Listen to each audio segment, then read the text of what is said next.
Ерте заманда Ерназар деген кісі болыпты. Ерназардың өзі бай болыпты, 4 түлік малы сай болыпты. Қора толған қойлары болыпты, келе-келе түйелері болыпты.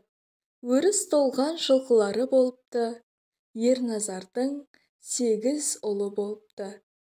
Bir жылы үлкен жұт болып, ел малын алысқа, отарға айдап кетіпті. Ерназардың 8 ұлы да соның ішінде кетеді. Bir қыстық азығын алып, кемпірі мен Ерназар үйінде қалыпты. Ерназардың 8 ұлы сол кеткеннен мол кетті. Айлар өтеді, келмейді. Ерназардың азығы таусылады, ашығады, жейтін тамақ таппайды. Кемпірі екеуінің тұруға әлдері әрең келеді. Bir күні кешке жақын кемпірі төсегінен тұрып үйінің түндігін ашады. Тұруға мұршасы келмей жатқан шал шаңыраққа қараса, шаңырақтың күлдіреуішінде керулі тұрған кер биенің төстігі көзіне түседі. Ерназар қуанып есі шығады. Кемпір, сүйінші, кер биенің керулі тұрған төстігі майлы көрінеді. Бол жылдам асып жіберші, дейді. Сөйтіп бұлар төстікті қазанға салады. Төстікті асып жеп, шал мен кемпір әлденеді. Ұзамай кемпір жүкті болады. Мезгілі толып босанады. Bir ұл туады. Оның атын төстік жеген соң біткен бала деп төстік қояды.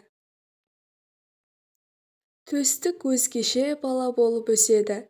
1 айда 1 жастағы баладай, 2 айда 2 жастағы баладай, 3 айда 3 жастағы баладай, 1 жылда 15-тегі жасөспірімдей болып, 2 жасында алысқан кісілерін алып ұратын бала болады. Садақ тартып үйренеді. Тартқан садағын 9 қабат кетпеннен өткізеді. Аң аулап, құс атып, әкесі мен кемпір шешесін асырайды. Төстік бір күні ауылдың арасында отырған тарғақты садақпен тартып қалады. Садақ тарғақтың қанатын үзіп кетеді. Тарғақ жығылмай, бір қанатын сабалап қаша береді. Төстік ұстайын деп қуып кетеді. Сөйтіп жүргенде тарғақ бір кемпірдің өрмегінің үстінен қарғып өтеді. Қуып келе жатқан төстік те өрмектен секіреді. Сөйткенде төстіктің бір бақайы өрмекті іліп кетеді. Өрмектің бір сыпыра жібі үзіліп қалыпты. Өрмек тоқып отырған кемпір: "Алдағана шешек-ай, өрмегімді үзіп кеттің-ау. Ертеден қара кешке дейін бүйтіп жар қуалап, торғай атқанша тентіреп кеткен 8 ағаңды тауып алмайсың ба?"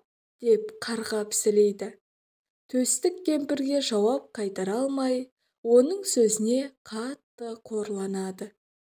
Әсіресе тентіреп кеткен 8 ағаң деген сөз оған қатты тиеді. Төстік бұрын ағалары бар екенін естіген жоқ екен. Әке-шешесі төстікке оны айтпайды екен. Төстік жүгірген бетімен үйіне келеді. Төстіктің ашулы түрін көріп шешесі: "Саған не болды? Кіммен жанжалдастың?" деп сұрайды. Төстік кемпірдің сөзін түгелімен шешесіне айтады. "Ағаларым қайда? Неге келмейді? Іздеп тауып әкелемін", дейді. Шешесі: "Қақпас кемпір өтірік айтады. Сенің ағаларың болған жоқ. Сенбе оның сөзіне", депті. Сөйтіп төстікті нандырып қояды. Тағы бір күні төстік асық ойнап жүріп, әлгі кемпірдің жалғыз баласын жұдырығымен қойып жіберсе, бала талып қалады. Кемпір төстікті бұрынғыдан да жаман қарғап сілейді. "Қыршыныңнан қиылғыр төстік, менің жалғыз балама әлің жеткенше, айдалада тентіреп өлген 8 ағаңның қураған сүйегін тауып алсаң болмай ма?" дейді. Кемпірдің сөзі төстікке ой салады. Шешесінен ағаларын сұрайды. Шешесі енді шынын айтады. 8 ағаңның бары рас еді. Жұт жылы кетіп еді. содан қайтқан жоқ. Қайда жүргендерін білмейміз деді. Төстік ағаларын іздеу қамына кіріседі.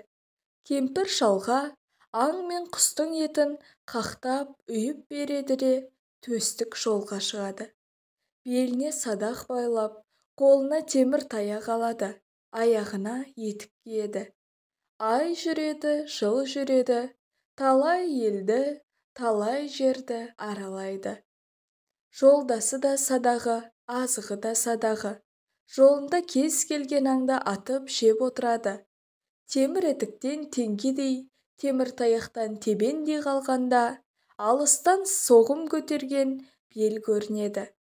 Өлдім талдым деп келіп, белге шықса, қарауытқан қалың жылқы көрінеді. Жылқының ар жағында ел көрінеді. Жылқыға келсе, жылқының ішінде тігулі қара қос тұр. Қосқа кірсе, асулы мосы, ілулі бақыр тұр. Бақырдың іші піскен етке толы екен. Төстік етке тойып алады да елге қарай жүреді. Төстіктің келген елі ас беріп жатыр екен. Ағаларымды осы астан іздеп көрейін деп, асқа тігілген қалың үйді жағалай қыдыра бастайды. Арықтаған, азған, киімі жыртық-жыртық төстікті ешкім ескермейді. Жаяу жүрген адамды кім білсін, сөйтіп келе жатса. Табақшылар бір жерде Ерназардың сегізіне тарт, Ерназардың сегізіне тарт деп шуылдасып жүр екен. Ерназардың сегізін көрейін деп үйге кірмек болса, табақшылар төстікті кейін қарай сүйреп, қақпайлай береді. Қайыршы неме, әлі етке тоймадың ба? Кім керек, не қып жүрген адамсың, деп сұрайды. Төстік, маған Ерназардың сегізі керек дейді. Адасып кеткен сегіз ағамды іздеп жүрмін дейді. Сол арада Ерназардың сегізі жөн сұрасып, төстікпен жылап-сықтап табысады. 9 жағынан шығып, қалың жылқыны айдай бастайды. Бірақ жылқы ұйлығып, бір жақты бетке алып жүре алмайды. Қанша айдаса да серпіліп, алғашқы айдаған жеріне қайтып келеді де отырады. 9 жылқыны неше күн айдайды, аяғында жүргізе алмай жалғады. Бір күні төстік мынандай айла табады. Барлық жылқының басы күрең биені ұстап алып, жылқының ортасындағы бір дөңге шығарады. Биені жығып, 4 аяғын буады да, қыл бұрау салып, тақымын бұрайды. Тақымы бұралған соң бие қатты шыңғырады. Биенің шыңғырған даусына шұрқырасып қалың жылқы жиналады. Жылқы әбден жиналып болды деген кезде төстік биені тұрғызып алады да жетектей жөнеледі.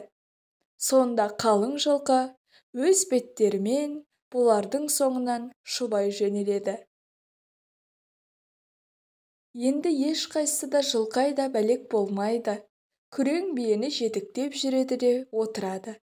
Қалың жылқы шұбырып өреді де отырады.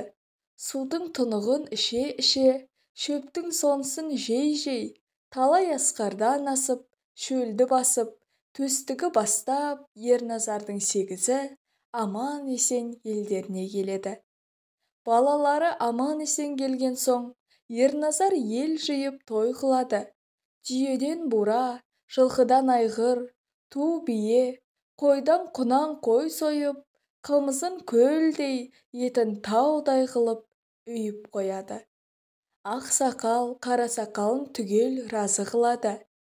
Той тарқағаннан кейін Ерназар 9 ұлын аяқтандыру қамына кіріседі.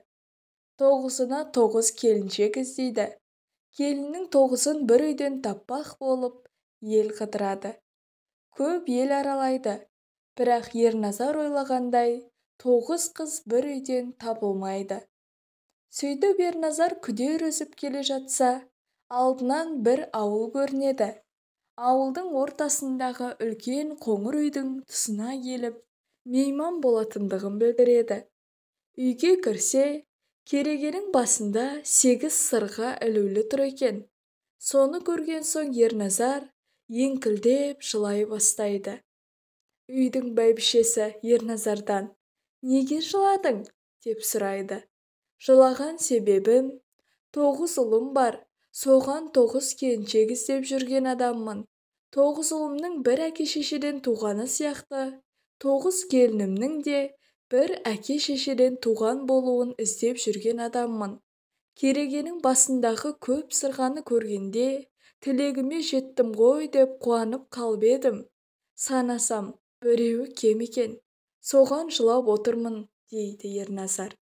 «Ендеше жылама, тағы біреуі бар, әне тұр», деп бәйбіше тұсбақаннан тағы бір сырғаны алып келеді. «Кенжекейімнің сырғасы еді. Мұны 8 қызымның сырғасына араластырмаймын. Ана қыздарым бір төбе, кенжекейім бір төбе.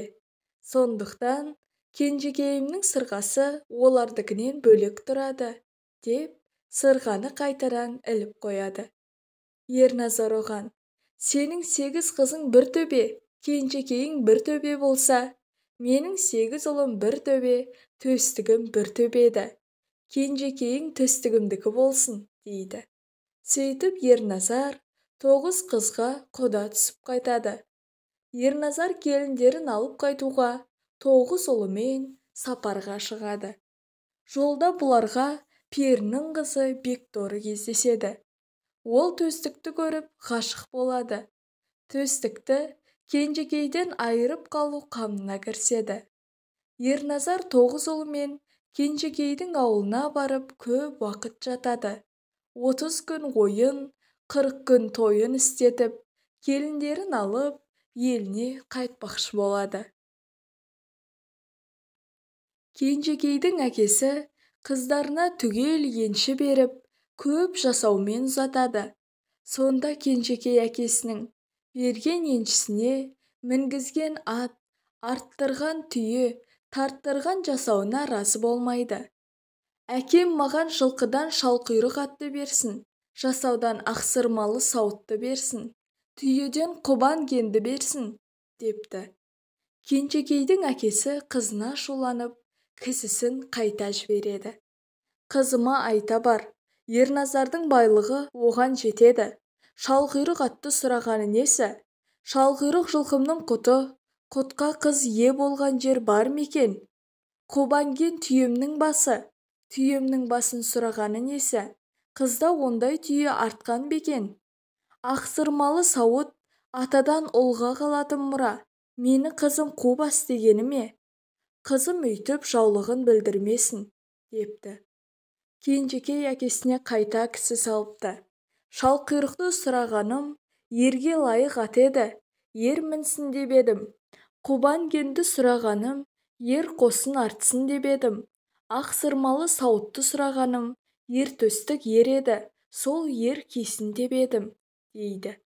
Әкесі Кенжекейдің сөзінен жеңіліп, сұрағандарын беріп жібереді. «Қызыма сәлем айт, сорқұдықтың басына көшін қондырмасын, қондырса кесір болады», деп айтып жібереді. Көш бетімен тарта береді. Бір күні сорқұдықтың басына келіп жетеді. Кенжекей атасына кісі жіберіп: «Атам бұл құдыққа қонбасын, ырымы жаман» деп айтып еді, дейді. «Келінім келмей жатып, менің қонысымды берейін деген екен», деп Ерназар болмастан әлгі жерге қонады. Көш қонысымен Кенжекей басқа келіндерінен үйді бұрын тігіп жібереді де атасын қонақ қылады. Кенжекейдің зерделі екенін Ерназар сол арада біледі. «Келінім ақылды екен, тілін бекер алмағам екен» деп өкінеді. Сол күні тұман болады. Кенжекей өгіз әкесінің айтқаны ойына түсіп, кірпігін ілмей жатады. Ерте тұрып қараса, Құбанген жоқ. Құбанген жоқ деп атасына хабар береді. Ерназар арт еттеп мініп, Құбанкенді айнала қарап жүрсе, анадай жерде тұрған Құбанкен көрінеді. Қасына келсе, бұйдасы бір көк бетке оралып қалған екен. Жанында бір тал бар екен. Талдың түбінде жарбиған бір жаман кемпір отыр. «Шеше, Ана түйенің бұйдасына қол жалғап жіберші, дейді Ерназар. Кемпір сонда: тұрсам отыра алмаймын шырағым, отырсам тұра алмаймын шырағым, әперуге әлім жоқ, нашар адаммын, деп мүләйімсейді. Кемпірдің сөзіне нанып, бұйданы іліп алайын деп еңкие бергенде, Ерназарды кемпіреңкең шап беріп жағадан ала кетеді. Алдап отырған жалмауыз кемпір екенін Ерназар енді ғана біледі. Ерназарда тапжылуға шама жоқ, олай-бұлай жұлқынып байқап еді, болатын көрінбейді. Кемпір қысып әкетіп барады. Ерназардың мойны үзіліп, буынып барады, шыбын жаны шығып барады. Ерназардың қоя бер дегеніне кемпірдің босататын түрі де жоқ. Өлетін болған соң Ерназар жалына бастайды. Ағарған сақалым, шашым бар, қартайып келген жасым бар. 9 келінімді жаңа ғана түсіріп, жаңа ғана қызығын көрейін деп отырмын. Қоя бер мені, шешежан, деп жалынады. Жоқ, деп кемпір қысып қояды.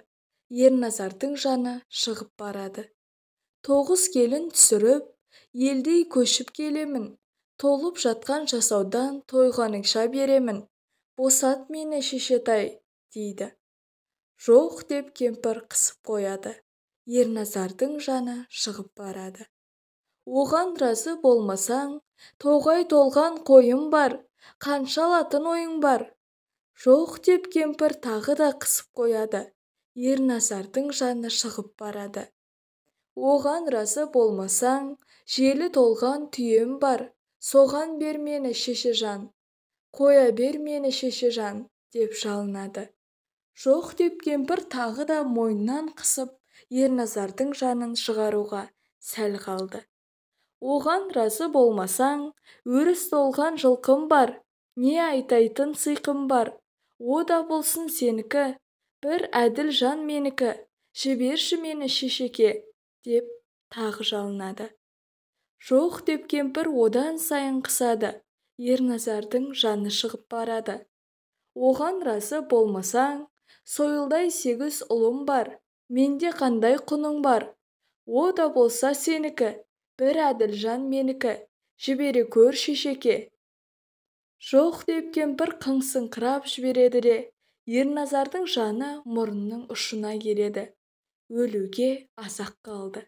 Оған разы болмасаң, атамасым атайын, 8-нен 1 бөлек жалғызымда қуат боп, жіберші мені, шешеке, дегенде, кемпірдің қолы босанып сала береді. Төстікті маған қалай бересің? Деп сұрайды кемпір. Оған Ерназар айтады: менің қалтамда төстіктің садағының ұшын шығаратын егеуі бар. Төстік онсыз жүре алмайды. Мен бұны осы араға тастап кетейін. Төстік іздеп келеді. Сонда өзің ұстап ал, дейді. Кенжекей мұның бәрін көріп тұрады. Ерназар Құбангенді алып қайтып келеді. Көш жөнеледі. Бірнеше күн көшеді. Төстік түнде отауына кірейін десе, отауы ылғи берік болады. Бір күні төстік жеңгелерін алып отауына кіреді. Төсегіне жатып еді. Кенжекей болат кездіктің сабын төстіктің жүрегіне тіреп, 3 жағын 3 жүрегіне қояды. Қозғалмай жат, қозғалсаң, екеуміз де жарыламыз, дейді. Төстік мұның себебін сұрайды. Кенжекей: әкең сені бекторының жалмауызына беріп кеткен. Сен менікі емессің. Жалмауыздан бір жола құтылып кел, дейді. Әкем мені жалмауызға неге береді, дейді ол. Кенжекей: нанбасаң, әкеңнен егеуіңді сұрап көрші, дейді. Ертең ертемен тұрып төстік: әкелші, әке, мына жақта киік жүр екен, садағымның ұшын шығарайын деп едім, егеуімді берші, дейді. Ерназар сасыңқырап қалып, қорбаңдап, өп өтірік кісесін қараған болады да, қап, әттеген-ай, қалып қойған екен. Тінеугі сорқұдықтың басында Құбангенді іздеп барғанда бір талдың түбіне түсіп қалған екен ғой, дейді. Сонымен төстік егеуін іздемек болады. Егеуінің қалған жері неше күндік алыс жол екен. Ерназардың айтуымен төстік егеуін іздеуге 6 аяқты ала атты, 7 аяқты жирен атты мінбек болады.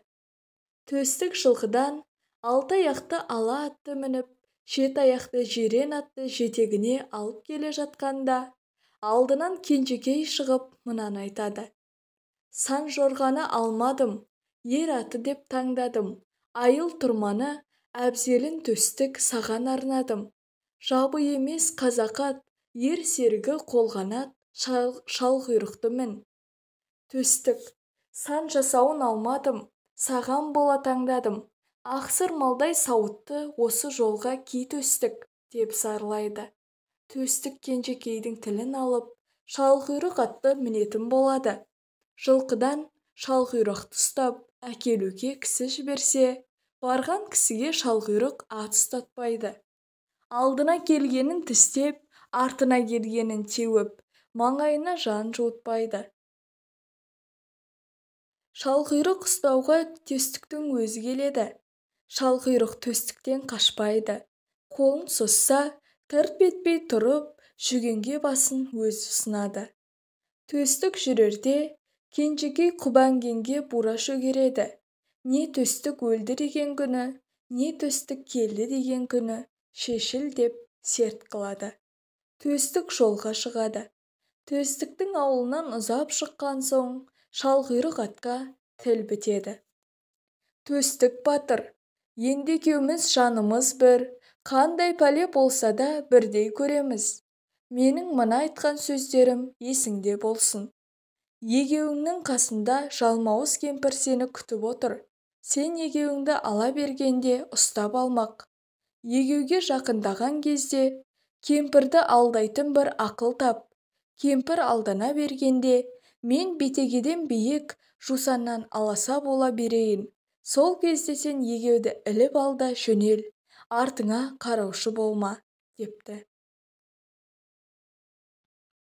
Көп уақыт жол жүргеннен кейін төстік егеу жатқан жерге келеді.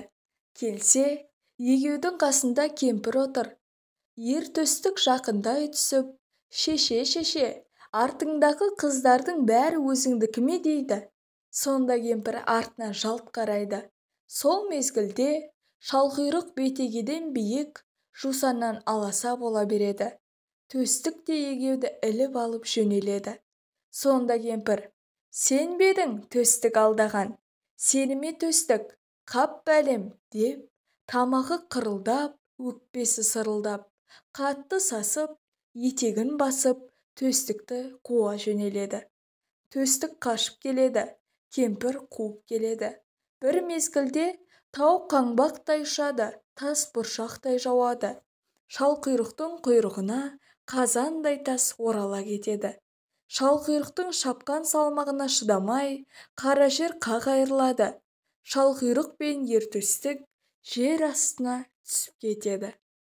Сол кезде шалқұйрыққа тіл бітіп: біз енді жер астына түстік. Бізге бұдан былай жер астының елі жолығады. Біраз жер жүрген соң, жылан Бапы ханның ордасына келеміз. Мені алысқа қалдырып, өзің ордаға кіресің. Ордаға кіргеніңде есіңде болсын, 2 босағадан 2 қара шұбар жылан ысылдап тұра келеді. Олардан сескенуші болма. Олар жылан Бапы ханның есігін күзеткен құлдары. Төр алдына бара бергеніңде 2 сұр жылан ысылдап келеді де, екеуі де жеңіңнен кіреді де, қойныңнан шығады. Қойныңнан кіреді де, қоншыңнан шығады.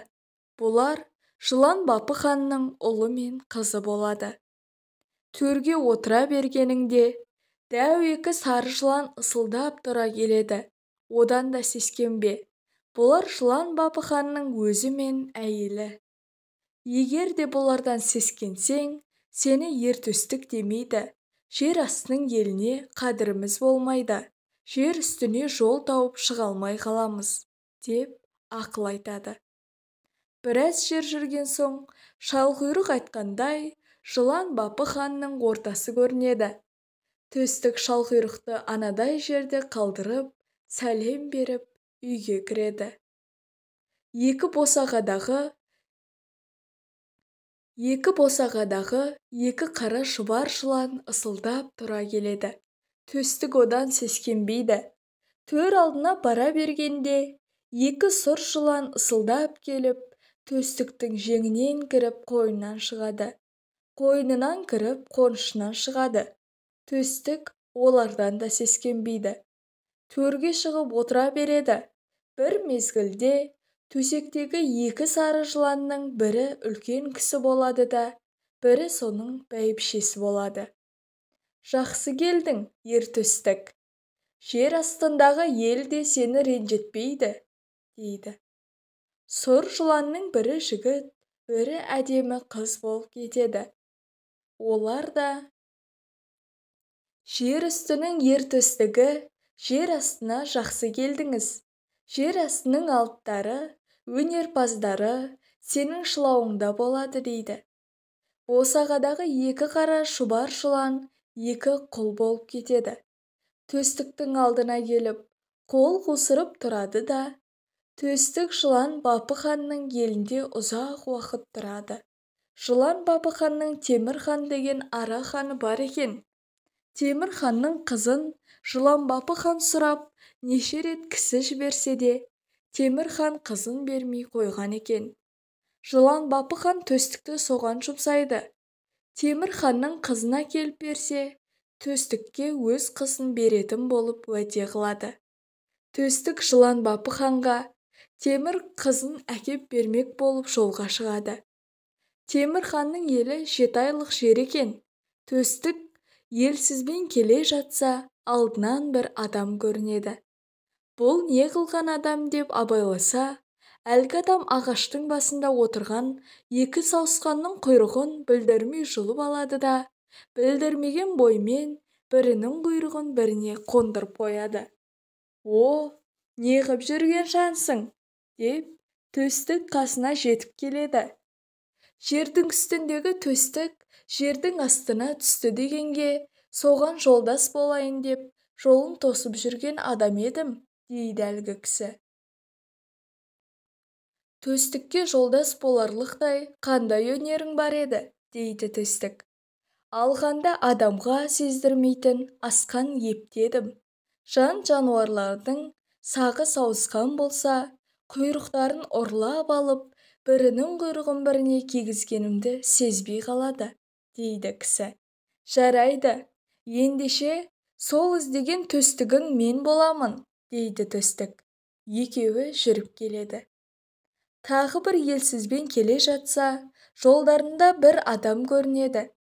Неғып жүрген адам деп байқаса, киіктерді матап жүрген адам екен. Екі аяғына байлап жүрген қазандай қара тасы бар. Сол тастарымен жүріп, қашқан киіктерді құтқармайды. «О, неғып жүрген адамсың?» деп екеуі қасына жетіп келеді. Жердің үстіндегі төстік жердің астына түсті деп естіп, соған жолдас болайын деп жолын тосып жүрген адаммын, дейді. Жолдас боларлықтай қандай өнері бар адамсың, деп сұрайды төстік. Мен аяғыма шаң жұқпас жүйрікпін. Ұшқан құс, жүгірген аңның менен құтылатыны жоқ.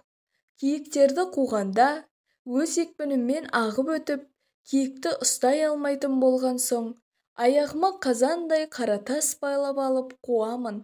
Сонда екпінім басылыңқырап, киіктерден ағып өтіп кетпей, дәл жетіп ұстаймын. Желаяқ деген жүйрікпін, дейді кісі.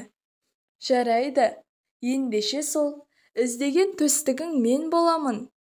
Сөйтіп шеуі болып жүріп келеді. Бұлар келе жатса, бірталай күннен кейін елсізде тағы бір адам көрінеді. Не қылған адам екен деп байқаса, әлгі кісі біресе жерге оң құлағын төсейді, біресе сол құлағын төсейді. Жер астынан бір нәрсе тыңдаған сияқты болады. «О, неғып жүрген адамсың?» деп сұрайды үшеуі. Жердің үстіндегі ер төстік жердің астына түсті дегенге, соның жолдасы болайын деп жолын тосып жүрген адаммын, дейді кісі. Төстікке жолдас боларлықтай қандай өнерің бар еді, дейді төстік. Жер астының атақты тыңшысымын. Қандай жасырын әңгіме болса да, тыңдап біліп аламын. Менен жасырған сыр болмайды. Алыстағыны жақындағыны түгел естетін сақ құлақ деген ер боламын, дейді. Жарайды, ендеше сол іздеген төстігің мен боламын, дейді төстік. Сөйтіп төртеу болып жүріп кетеді. Бұлар әлсіз түзде келе жатса, алыста бір тау көрінеді. Ол таудың үстіне тағы бір тау шыққандай болады. Жақындап келіп қараса, бір адам тауды олай да көтеріп қояды, бұлай да көтеріп қояды.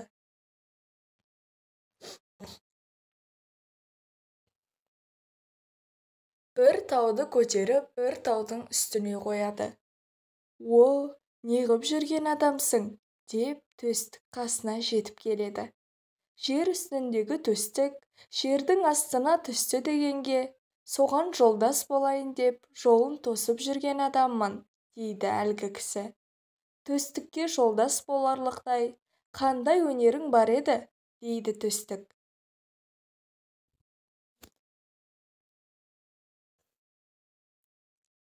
Жұрттан асқан алыппын, жердің үстінде де, астында да маған шақ келетін адам жоқ. Қайратым ішіме сыймаған соң, тауларды көтеріп ермек қыламын. Таусоғар деген ермін, дейді кісі. Жарайды, іздеген төстігің мен боламын, дейді төстік. Бесеу болып жүріп келеді. Бұлар жапан далада жүріп келе жатса, бір үлкен көл көрінеді. Көлдің суы қас пен көздің арасында суалап, жоқ болып кетеді де, қас пен көздің арасында шарасынан асып, ернеуі толып кетеді.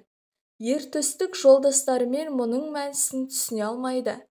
Бұл су қайдан келіп, қайда кетіп жатыр деп айналаны іздейді. Сөйтсе, қамыстың арасында біреу отыр. Көлдің суын ұрттап қалса жоқ болады. Аузынан төгіп жіберсе, су қайта кетеді. О, неғып жүрген адамсың, деп төстік сұрайды. Жердің үстіндегі төстік жердің астына түсті дегенге, жолдас болайын деп жүрген адаммын. Көлдің суы қарныма жұқ болмайды. Қанша үлкен дария болса да, бірақ ұрттайтын көл таусар деген ер боламын, дейді. Жарайды, ендеше сол іздеген төстігің мен боламын, дейді төстік. Ал тау болып жүріп кетеді. Көп уақыт жол жүргеннен кейін бұларға бір оба көрінеді. Жақындаса, обаның басында жалпиған бір адам отыр. О, неғып жүрген адамсың, дейді төстік. Жердің үстіндегі төстік жердің астына түскенін, жылан бапы ханға келі оның қорқытқанын, қорықпай төріне шыққанын, одан Темір ханның елін іздеп шыққан жолында жер астының өнерпаздарын жинап келе жатқандарын көрген соң, соған жолдас болайын деп жолын тосып отырмын, дейді кісі. Төстікке жолдас боларлықтай қандай өнерің бар еді, дейді төстік. Жер астының қырағысымын. Төстік, сенің не күйге ұшырағаныңның бәрі көріп отыр. Бас өнерім қырағылығым. Жердің асты үстіндегі менің көзіме қағыс жер жоқ. Қандай нәрсе болса да, анықтап қарасам, бәрін де көремін, дейді кісі. Бұлар 7 ай жол жүріпті.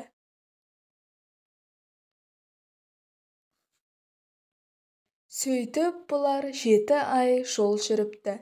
Темір хан елінің отырған жеріне келсе, Темір хан елінің жұрты жатыр. Төстіктің келе жатқанын естіп көшіп кетіп қалған екен. Сақ құлақ тыңдап көрсе, адам баспас деген жерге қонып жатқан хабар естіледі. Қырағы көз жіберіп еді, 6 таудың ар жағындағы 7 көлдің желкесіндегі жалпақ жартастың астына барып, тығылған екен. Таусоғар жолдағы тауларды алып, көшіріп қоя салады. Көл таусар көлдерді ұрттап, суалта салады. Ертөстік жолдастарымен көзді ашып жұмғанша Темір ханның ауылына жетіп келеді. Ертөстік келген соң, Темір хан ел жағына да кісі салып, қызымды қайсысының өнері асса, соған беремін деп хабар айтады. Той қылып ел жиналады. Екі жақтың бәрінің өнерін көруге жер астының қарайған халқының барлығы жиналады. Кеше ханның малға келген қора-қора қойының, келе-келе түйесінің, үйір-үйір жылқысының бәрі де тойға сойылады. Ертөстік жолдастарымен бір үйде отырады. Бұларды тойғызамын деп, қанша ет әкелсе де жетпейді. Тойға арналған тамақтың бәрін көлтаусар жеп қояды. Тіпті тойғыза алмайтын болған соң, Темір хан мен Кеше хан бірігіп, бір амал табады. Төсектерінің тамағына у салып бермек болады. Төстіктердің тамағына у салып бермек болады. Саққұлақ мұны естіп отырады да, төстікке айтады. Төстік ұрсып тамақты қайтарып жібереді. Епті төстіктердің табағына салған уды білдірместен, Кеше ханның нөкерінің табағына салып жібереді. Кеше ханның нөкері қырылып қалады. Бұдан жеңілген соң, Темір хан ат шапысына шығады. Өзінің бар жүйрігін бәйгеге қосады. Ертөстік шалқұйрықты даярлайды. Қарақшының түбіне келген соң, шалқұйрыққа тіл бітеді. Егер атты өте алысқа айдаса, менің шабысым өте жылдам болады. 3 күн шапсам, бүйірім қызып, өзімді тоқтатуға шамам келмей, кетіп қалуым мүмкін. Мен келе жатқанда, алдымнан арқан керіп қой. Арқан 3 қабат болсын. Бір қабаты кендірден болсын. 3 қабат арқанның 3-еуі де үзілсе, мен саған жоқпын. Ағынымды тоқтата алмай кеткенім. 3-еуі де үзілмесе, мен жығылған өлемін. Онда да саған жоқпын. Егер арқан жартылай үзілсе, мен тоқтаймын. Жығылып қалсам да, жаным қайтадан кіреді. Күдер үзбе, дейді. Ертөстіктің жалғыз шолағы бір жерде зарығып өліп қалсын деп, Темір хан атты бір жұмалақ жерге айдатады. Балуан күресі басталады. Таусоғарға балуан шақ келмейді. Жер астының алыптарының бәрі жығылып бітеді. Күресуге кісі шықпаған соң, Таусоғар бір тауды көтеріп алып, жұртқа күшін көрсетеді. Темір хан мен Кеше хан қатты сасып, тауды біз жаққа қоя көрмесін деп, төстікке жалынады. Төстік тауды орнына қойғызады. Бір жеті өткен соң, бәйге аттары қайтып оралады. Жұрт қарақшының түбінен аттарын күтеді. Бір мезгілде алыстан бір шаң көрінеді. Шаңның ішінен жақындай келе бір қара көрінеді. Шалқұйрық екенін танып, ертөстік 3 қабат арқан кереді. Шалқұйрық құйынша зулаған бетімен арқанға келіп жоқ болады. Қараса, шалқұйрық жығылған екен. Шалқұйрық талып түсіпті. Сонда төстік: 3 жаның бар еді, 2-еуі шықса да, бірі қалған шығар. Тұр шалқұйрық, тіріл шалқұйрық, депті. Сол уақытта шалқұйрыққа жан кіріп, оқыранып түре келеді. Басқа аттар бірнеше күннен кейін келеді. Темір хан мен Кеше хан балуан және ат бәйгесінен жеңіліп, не қыларын білмей сасып қалады. Енді жаяу жарыс салып көрейік, дейді. Жаяу жарысты 1 күндік жерден жібермек болады. Ертөстік желаяқты қосады. Жүйріктер 1 күн жүріп барып, барған жеріне қонып, ертеңіне ертемен жарысып қайтпақ болады. Темір хан жүгірішшілердің ішіне бір мыстан кемпірді қосып жібереді. Барып қонған жерінде сол мыстан желаяққа: «Шырағым, шаршадың ғой, деміңді алып ұйықта, жарысарда өзім оятамын», деп, оны алдап ұйықтатып тастайды. Желаяқ мыстан кемпірдің сөзінен анып, қаннен қаперсіз ұйықтап жата береді. Bir мезгілде оянса, шекесінен күн өтіп барады. Түс болып қалған екен. Жүгіріштер әлдеқашан кетіп қалыпты.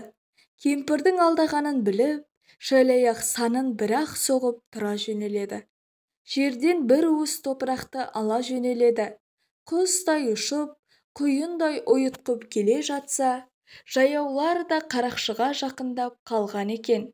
Ең алдында мыстан кемпір бара жатыр. Желаяқ өте беріп, уысындағы топырақты мыстан кемпірдің көзіне шашып кетеді. Алдағана шешек-ай, мықтадың-ау, деп кемпір көзін уғалап қала береді.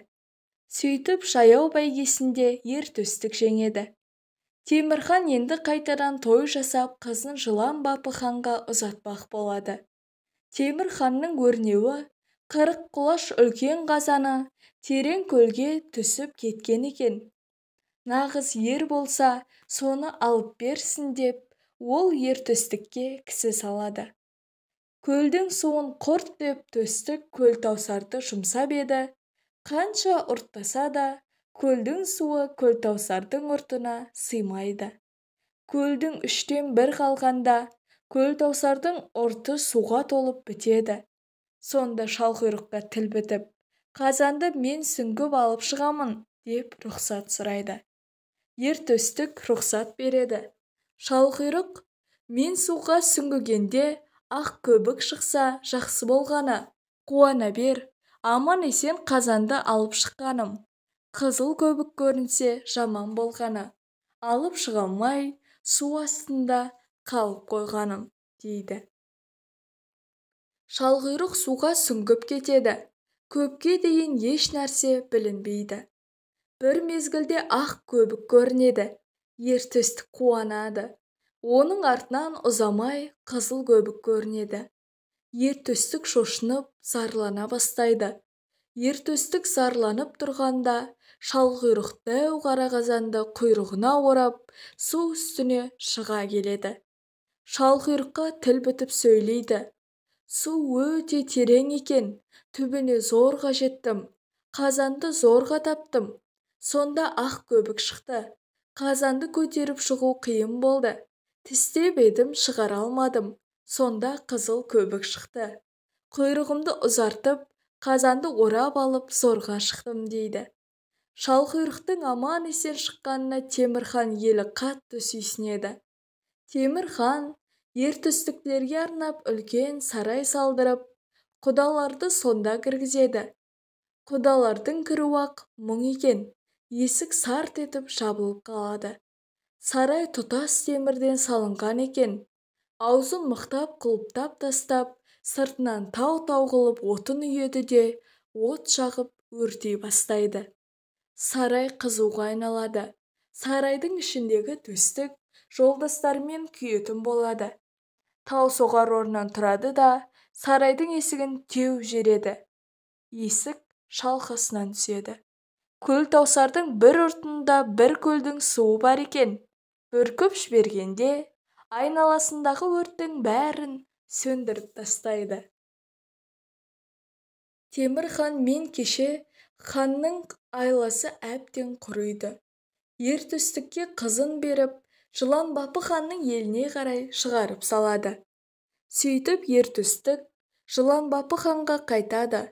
Қайтып келе жатқанда, жолдан ерген 6 жолдасының бәрі де баяғыда өздерінің кезіккен жерлеріне әрі жүрмейді. Бұдан әрі баруға біздерге жол жоқ деп, олар ертөстікпен қоштасып қала береді. Ұзақ жүріп, ертөстік Жылан Бапы ханның еліне келеді. Айтқанын істеп келген соң, ол ертөстікке өте риза болады.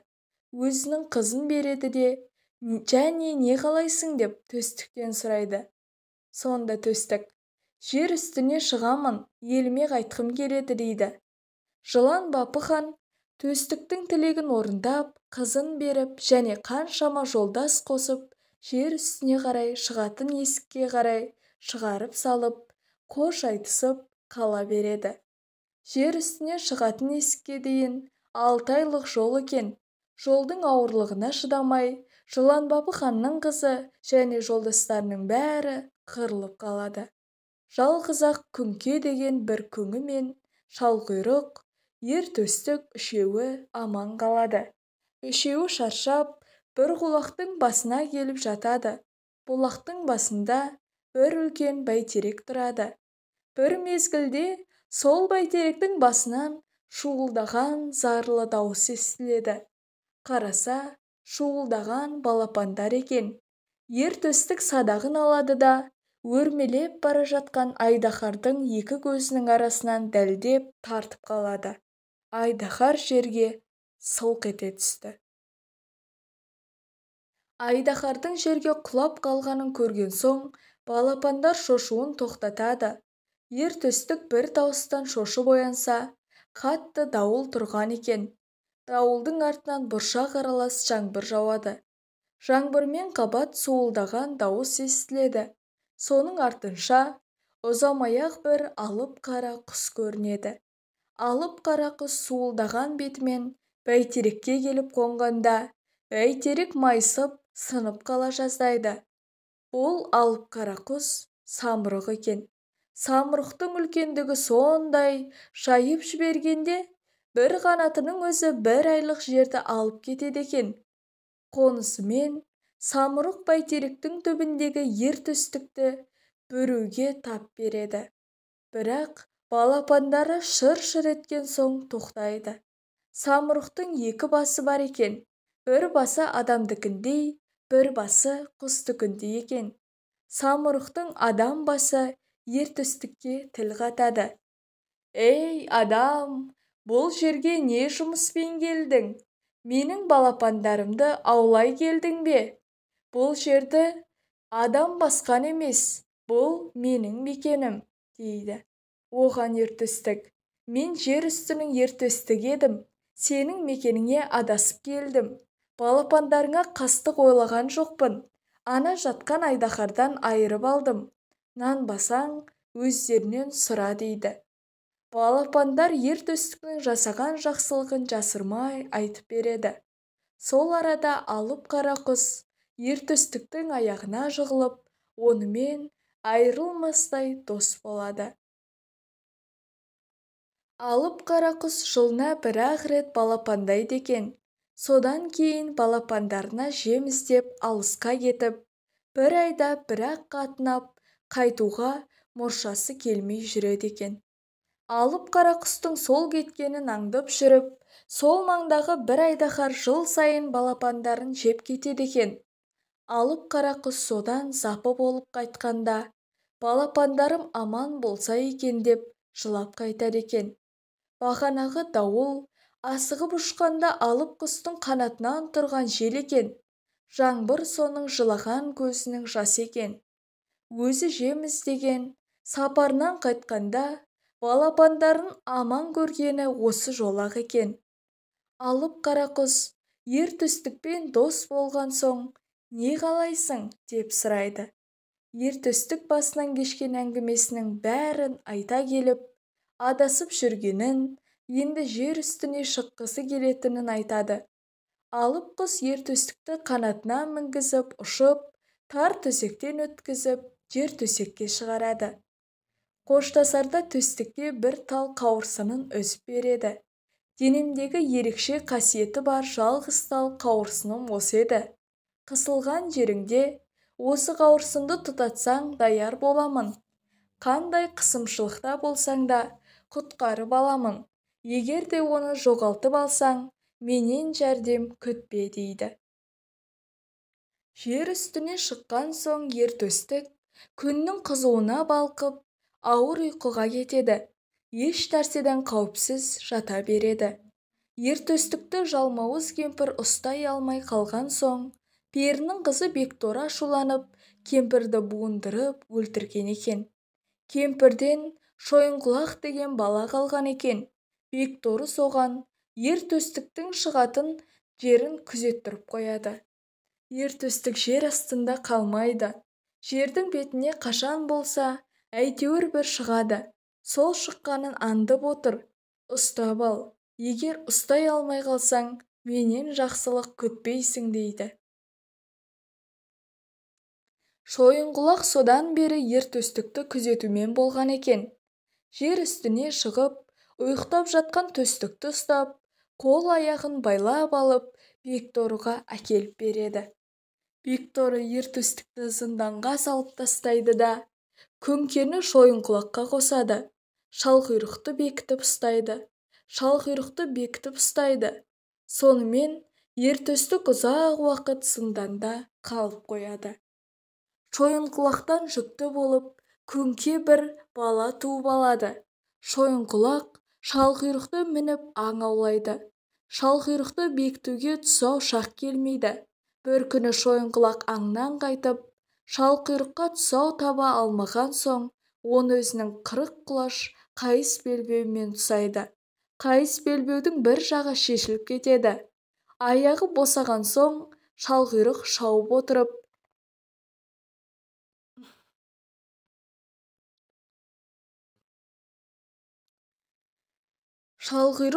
отырып, төстік жатқан зынданның басына келіп, тұяғымен жерді тартып тұрады.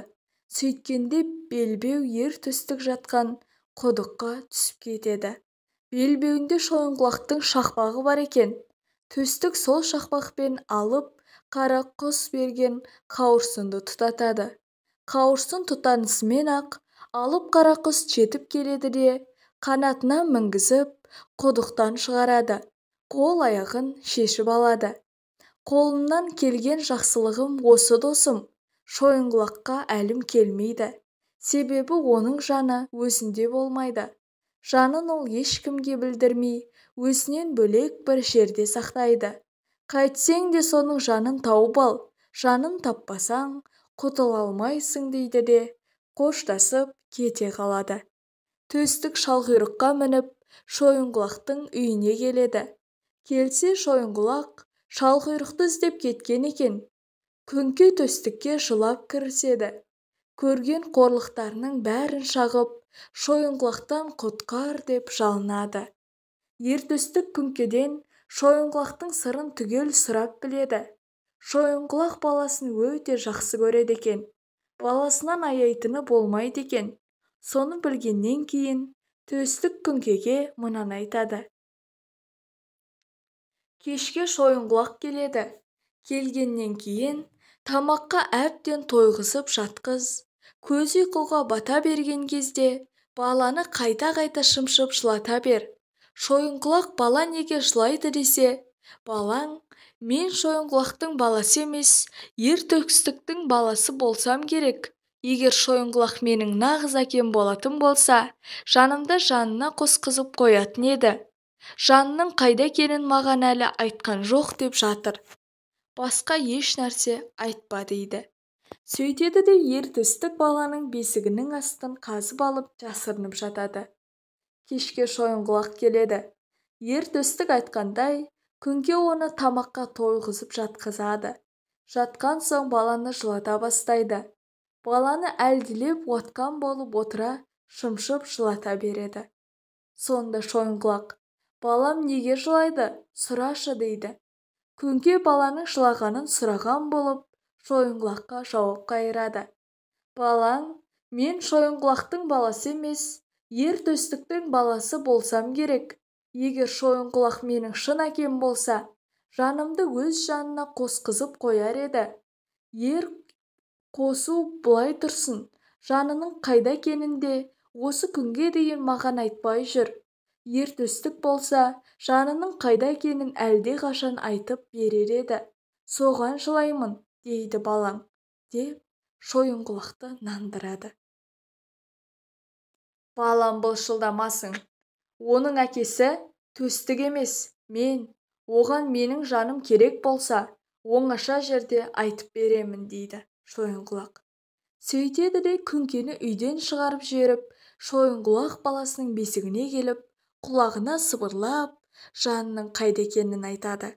Жаным алыста, оны өзіммен бірге сақтаймын. Борықта бұлақты басында 40 елік жүреді. Соның ішінде қайқы қаракер елік бар. Қайқы қара керейліктің ішінде 9 қара сандық бар. Сол сандықтан ең кішісінің ішінде 9 балапан бар. Сол 9 менің жаным болады. Осыны біліп қой, жаның кеудеңе сыймай бара жатса, соған апарып қоса сал. Бірақ өзіңнен басқа жан сезуші болмасын. Сезуші болса, сен де, мен де тірі қалмаймыз дейді. Содан кейін ол орнына барып жатып қалады.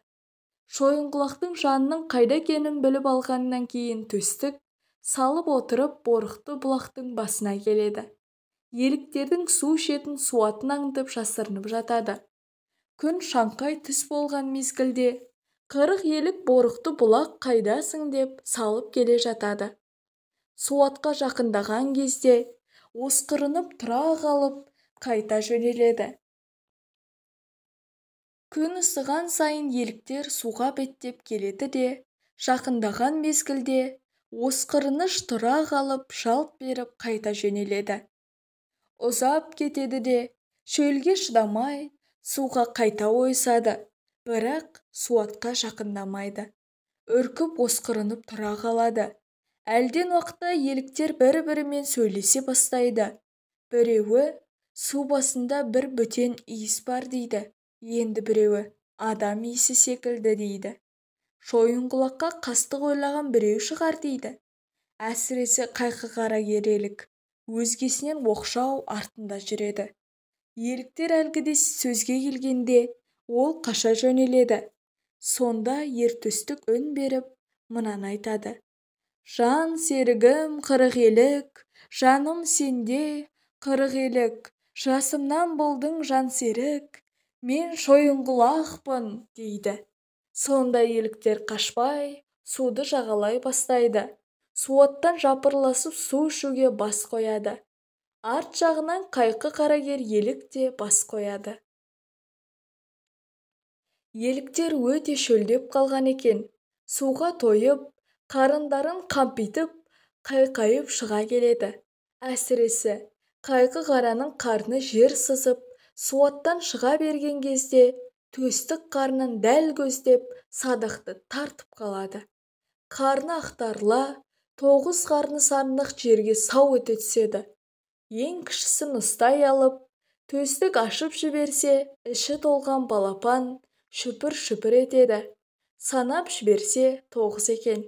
8-інің мойнын жұлып алып, Шойынқұлақты шала жансарында бір көрейін деп, соның үйіне тартады. Шойынқұлақтың үйіне жақындағанда, Күңке алдынан шығады. Шойынқұлақ қалай? Деп сұрайды Төстік. Шойынқұлақ әлсіреп жатыр, дейді Күңке. Келсе, Шойынқұлақтың көзі зорға қимылдайды. Болар болмас қана демін алып жатыр екен. Батыр, қалайсың деп Ертөстік мазақтап жақындай бергенде, Шойынқұлақтың қолы Ертөстіктің жағасына шап ете қалады. Екеуі алыса кетеді. Төстік, оп-оңай жерге шаншып тастаймын ғой деп ойлап еді. Шойынқұлақ әл бермейді. Енді біраз алысқан Шойынқұлақтың күшейіп бара жатқандығы байқалады. Төстік буынып, қара терге түсіп, әлі кетіп бара жатады. Төбесінен тау басқандай денесін темір тор шырмаған болып көрінеді. Сол мезгілде Төстік Күңкеге жалынады. Күңке жүгіріп келіп, Төстіктің қойнындағы сандықты жұлып алып ашып көреді. Қараса балапандар жабырлап, көбейіп қалған екен. Мойындарын жұлып-жұлып алғанда Шойынқұлақ сылқ етіп құлай кетеді. Төстіктің сандықпен қойнына тығып әкелген бір балапаны 8 балапан болып қалған екен. Енді біреуі тірілсе, Шойынқұлақ мүлде әл бермей кетпек екен. Балапандардың мойны түгел жұлынған соң, Шойынқұлақтың баласы бесігін шықыр-шықыр еткізіп, бірдеме деп сөйлеп жатады. Төстік құлақ салып тыңдаса, қап бәлем Төстік, саған қылмасам, әкем Шойынқұлақтың құнын алмасам деп шіреніп қояды. Сол арада Төстік оның қол аяғын байлап, бесік-месігімен қосып, суға тастап жібереді. Сөйтіп бекторлы жалмауызынан әбден құтылып алады да, Ертөстік елін аз деп, ертөстік жер астына түскеніне көп жыл болады. Елде күдер үзіп қояды. Жалғыз ғана Кенжекей ертөстік бір келер деп дәмелі болып жүр екен. Қобанген қашан боталар екен? Ертөстіктің не өлген хабары, не келген хабары қашан білінер екен деп соны күтумен болады. Бір күні Кенжекей ертемен тұрса, Қобанген жоқ. Бошалап кетпесе игеді деп Кенжекейдің жүрегі суыта қалады. Жан-жақтан жүгіріп, Қобангенді іздейді. Іздеп жүріп, зарлап жүреді. Қобанген бір сайда боталайын деп жатыр екен. Ар жағында ақсақ боз атқа мінген бір ақсақалды шал көрінеді. Қобанген боталап жатқанда Кенжекейдің беліндегі торғын орамалы шыр айнала тарқатылып жазыла береді. Кенжекей, енді төстік өлген екен. Тірі болса, әлдеқашан бір хабар болар еді, деп ойлап, жылап отырады. Ақсақал шалдың астындағы боз ат кісінеп қоя береді. Кенжекей аттың кісінегеннен оның шалқұйрық екенін таниды. Кенжекей мен Қобанген екеуін ертөстікте таниды. Сол арада амандасып, мәз болысып қалысады. Бәрі де баяғыдағы айырылған күндегі қалыптарына келіп, қайтадан жасарып кетеді. Ертөстік жас жігіт, Кенжекей жаңа түскен келіншек, шалқұйрық бесті ат қалпына келеді. Одан кейін ұзақ жылдар өмір сүріп, мақсат мұраттарына жетеді.